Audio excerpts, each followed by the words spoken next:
This is Jeanne Dennis of Heritage of Truth. Did Charles Darwin take a scientific risk when he wrote The Origin of Species? How much more have we learned in the last 150 years? Dr. Nathaniel Jeanson returns to talk about his book, Replacing Darwin. Welcome to Heritage of Truth. Today we welcome back Dr. Nathaniel Jeanson. Thank you so much. Well, what area of science are you most passionate about, and what are you doing here at the museum?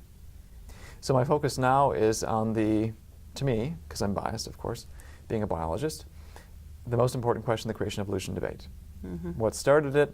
Darwin's book on the origin of species. So my research then is on the origin of species. The unbelieving world will say that's an open and shut case settled 150 years ago. Why are we still debating this? What other 19th century topics are we still fighting about?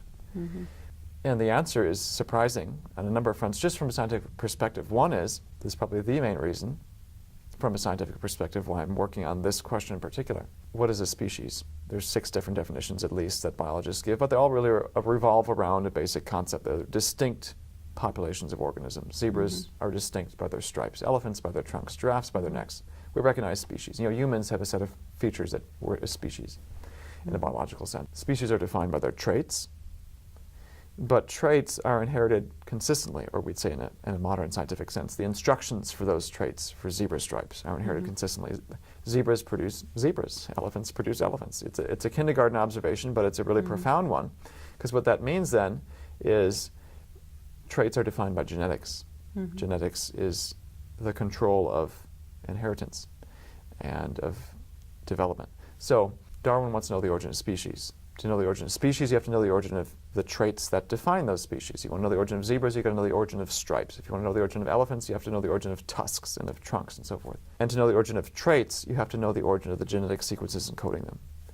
Well, what was the state of genetics in 1859 when Darwin published his book?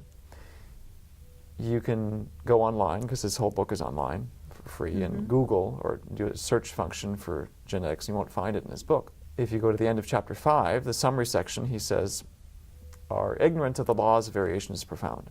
That's the 1859 way of talking about genetics, because the term wasn't even invented until to the turn of the century.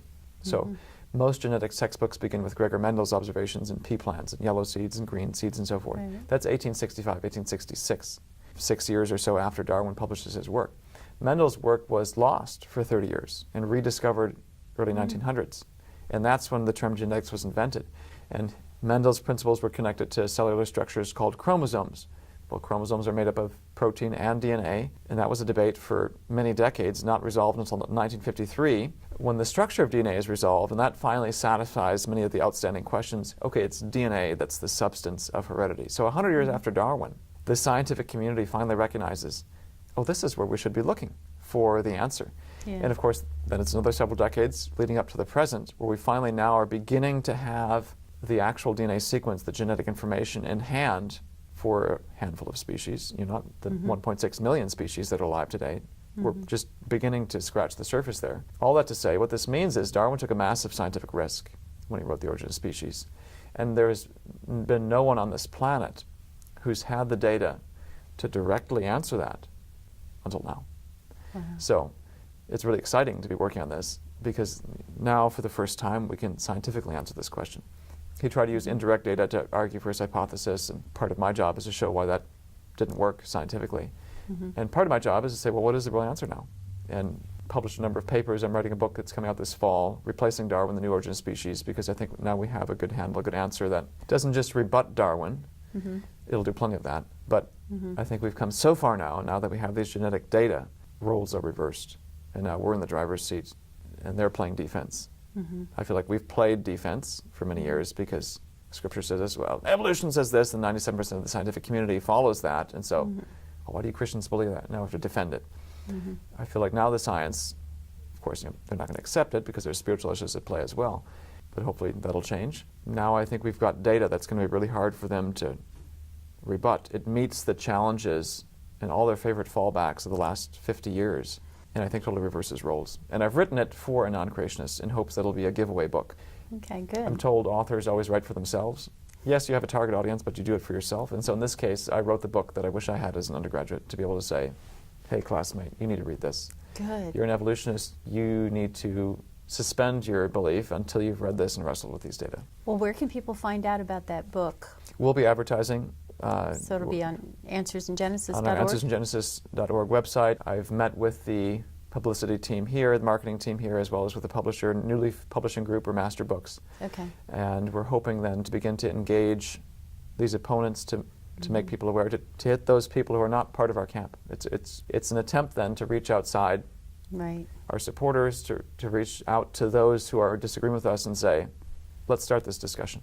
Let's discuss these data and wrestle with it and see where we can go from here. Okay. So it ends with the gospel presentation, again, with the intention of there being a non-creationist reader, but it's basically 10 chapters of let's walk through the data. It's not, the Bible says this, therefore.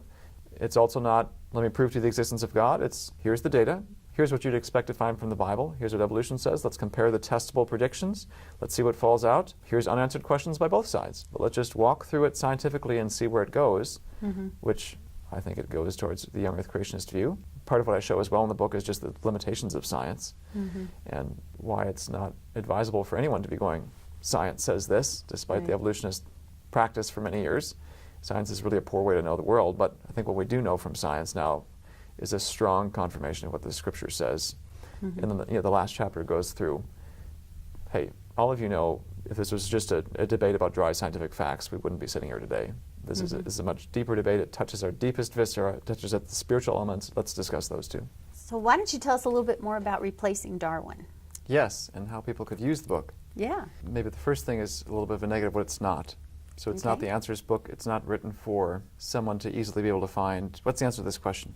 We hope to publish a second book that is more geared towards our core support audience and give me sort of the cliff notes on the origin of species. What I had in mind, and an editor told me once, the way she makes sure her book always stays on task is to have a picture of the target audience or a representative next to her desk.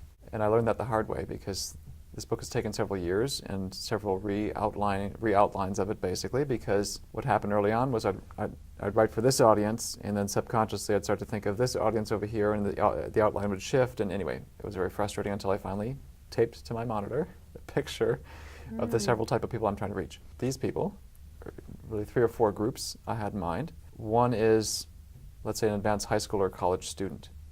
So this could be useful then to a homeschool mom saying, hey, high schooler, or if they have college students, here's something to read or pre-read before you go off to college, because it'll bring people up to speed on the latest creation research. It'll be more of an in-depth book because that's what those students run into.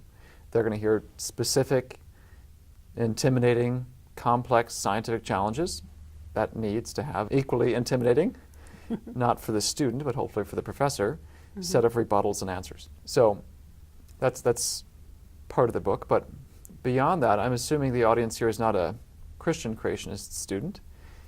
It's specifically designed for someone who doesn't agree with me. I'm assuming the audience is not a believer. It's designed to be a giveaway book. So those two factors, students and unbelieving, create a little bit of a potential set of conflicts. I think of the audience as a resistant or a reluctant reader. This question I'm trying to answer was answered 150 years ago. This is a shut case. Why are you opening the question again? So I'm giving a book to someone who thinks this is pointless to have something along these lines. So the book has to provoke questions before it can answer it, which is why it can't be an answers book, because they're not looking for the answers. They think those have been settled. So it first has to raise in the reader's mind, oh, wait a minute, there's something I haven't considered, and then answer those questions. So part of what I try to do in the book is create tension. So I can't stand writing. I never liked writing, but I want to reach people. So that's one of the ways to do it. And one of the things I've tried to learn is what do fiction writers do.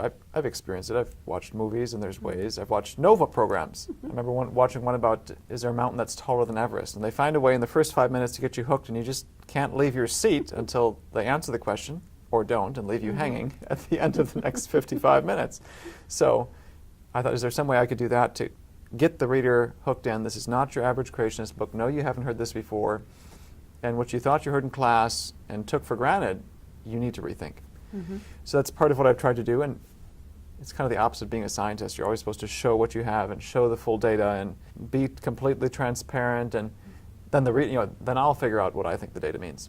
So in a sense, part of that's holding back, and you develop the story and show the story along the way, which is another technique I try to employ then as well. Instead of giving a dry list of facts, which I think is boring, and I think textbooks are the most boring things on the planet, I agree. even though I've dealt with them for many years. Let's tell the story of genetics. So why genetics? Why would I start with that?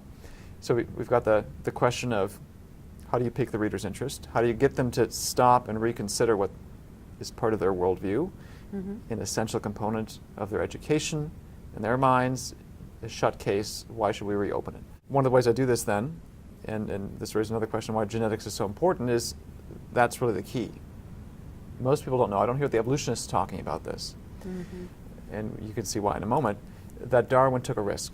Species are defined by their genetics. There really is no other direct scientific answer to the question of the origin of species other than genetics, and Darwin did not have genetics. Now, why would the evolutionists talk about this? Because as soon as you say Darwin took a risk, now all of those textbook evidences, the fossil record, evolution in action, let's say in the Galapagos Islands with finches or whatever study of E. coli they want to cite, geology, astronomy, whatever non-genetic lines of evidence, now suddenly those are not as important. But these are the evidences they've used to say evolution is a fact for so many years. So it's basically they're going to have to contradict themselves if they admit Darwin took a risk. If you look at some of what evolutionists have published, they'll sort of admit to this. They'll say it could have been possible for genetics to refute Darwin, but it hasn't. It's basically a purely hypothetical they'll introduce instead of acknowledging, actually he took a risk, and right now in the present is the first time ever we can begin to directly answer the question of the origin of species. So that's really the opening chapters. It accomplishes multiple purposes in the book to create tension. Hey, did you know you took a risk? I also assume the reader, because we have to talk about genetics, and that's an incredibly complex field, doesn't know anything about it. So you have to teach people basic genetics before you can get to the controversial stuff and the real meat of it. And it's a way for me to build credibility with the reader. The opening chapters have very little that's controversial, aside from saying Darwin took a risk. I'm just telling the story of genetics. So to me, that's a much more fun way to learn genetics. I want to know, well, here was the question. We start with Mendel. And you can think of going back to Mendel's day. Everyone has a family tree. You can see your relatives and grandparents and whatever generation you're in. And if there's redheads, redhead appears in this generation, then it disappears and shows up again. There's puzzles. And Mendel's the first then to actually document this is how traits behave. Each generation uses pea plants, not humans, but there's parallels and the principles apply. So before we ever get to DNA or anything that gets too neck deep in chemistry, start with these sorts of things. So build credibility with the reader, and now we've got them set up for let's keep reading. So these are the sorts of things I try to do in the book. That of course raises the question, well, what do you do with all the non-genetic evidence? Well, that's the next section of the book, and then it closes with these genetic evidences. So all throughout, I'm very specifically trying to draw this reader in quickly. As far as I'm concerned, every chapter in this book is unique in the creationist literature. You won't find something like this out there. So that hopefully will also speak to these readers, if they're familiar with creation. This isn't what I thought I heard. If creation comes up in class, it'll probably be a stereotype. I remember an immunology class as a Harvard undergrad. I was a graduate student, but I took an undergraduate class in immunology. James Dobson's name came up in immunology class of all places. Why? Because at that time, I think there was some controversy about a Texas, maybe a state law requiring certain, maybe a vaccine against a sexually transmitted disease, and I think Dobson was concerned this might promote promiscuity. Anyway, there were moral issues at play, and this professor couldn't believe Dobson's position and was stomping his foot in class, so to speak. And so the students heard about James Dobson, but probably would have left thinking, what a kook, The professor doesn't really like him. So if people hear of creationists, those nasty creationists, we have to overcome those stereotypes. Maybe I'll put it this way, part of the story of the book. Initially, it was supposed to be how the zebra got its stripes. I thought, let me just kind of tell the story of species and work in origins along the way. If the unbelieving world can introduce heresy that way, well, why can't we introduce truth? And the more I wrote it, the more I realized you just can't escape it. There are all these, our culture has been ingrained in evolution, and you just can't get away with that. The same way heretics can get away with introducing all sorts of things about Christianity, which really drove the book then towards this topic, Replacing Darwin, making it explicitly about origins, and also trying to find a way to say, yes, I'm from Answers in Genesis, yes, this is about Darwin, yes, I'm going to conclude that we're replacing him, but this isn't what you think it is. And so all of these things together, then I've tried to put in one place, tried to think of all the rebuttals they might have in response, preemptively refute them, still make it readable, all these competing purposes, so that when you hand it to someone, which is to me hopefully the main use, it's useful for educational, bring people up to speed in the latest research, but it is a steep learning curve. And I'm targeting people who are in class, who are living and breathing this because they're in Biology 102 or Geology or whatever class they're in where evolution comes up. And I heard this, and oh wait, he's got a chapter on that. Let's look this up and read along that way. So, and engage them at their level, where they're at, and start with what they're familiar with, and then walk them carefully, step by step, over to here in a way that is hopefully, it's going to be traumatic because this just touches so many fields. Even the few times I've got to present in front of some theistic evolutionists, did recently a few weeks ago, professing Christians, I think they believe in baptismal regeneration, but they're not angry atheists is my point, basically. Yeah. But believe in evolution. And I was just trying to present 2 points. One genetic piece of evidence, because they're PhDs and they can follow this and we don't have to go through all the background. And I wanted to make a point that, look, this makes testable predictions. That's the gold standard of science. That's the favorite fallback for evolutionists. You can criticize the fossil record, fine. You can criticize the ability of evolution to make diversity. You can criticize the origin of life, but what do you have that's better? Give us something better. Don't say God did it, that kills science. Well, this book shows you this predicts the mutation rate. This predicts scientific parameters. This is a full-fledged scientific idea. So I was trying to make those 2 points in 30 minutes at this lecture to these PhDs. And just the genetic data alone provoked a strong response. And I talked to my contact there, who was a young Earth creationist. I said, so how did it go? He said, they totally missed your second point. They were too preoccupied with the first thing you said. They couldn't even get to that. So what I took away was evolution is designed to be this comprehensive explanation. It's got so many arms and tentacles in so many fields. You're going to have to start somewhere with someone, and that's going to provoke a response here. And it's a really difficult, long step to get all the way around to something different. So the book takes on but a seemingly impossible task. And I'm reminded of a story as well. I went to a Baptist high school several years ago, gave a lecture at Baptist Junior College on dinosaurs, just a 45-minute, basically a worldview talk. This is how we can understand dinosaurs from scripture and science. And one of the freshmen or sophomores came up to me very visibly distraught afterwards. And I grew up in public schools. It's the opposite of everything I've learned. He was struggling, you could tell. What do I do? I said, you don't do it fast. He felt like he had to do a brain transplant, essentially, and throw out everything I've ever learned and just start from a blank slate. I said, you can't do it quickly. You have to take it slowly and work through step by step. And trying to take a flying leap is traumatic. Brain transplants are traumatic.